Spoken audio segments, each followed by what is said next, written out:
नमस्तेऽस्तु महामाये श्रीपीठे सुरपूजिते शङ्खचक्र गदाहस्ते महालक्ष्मी नमोऽस्तुते। नमस्ते गरुडारूढे कोलासुरभयङ्करी सर्वपाप हरे देवी महालक्ष्मी नमोऽस्तुते।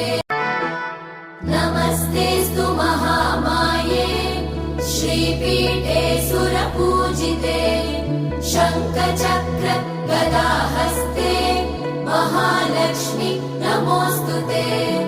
नमस्ते गरुडारूढे कोलासुरभयङ्करी सर्वपाप हरे देवी महालक्ष्मी नमोऽस्तुते।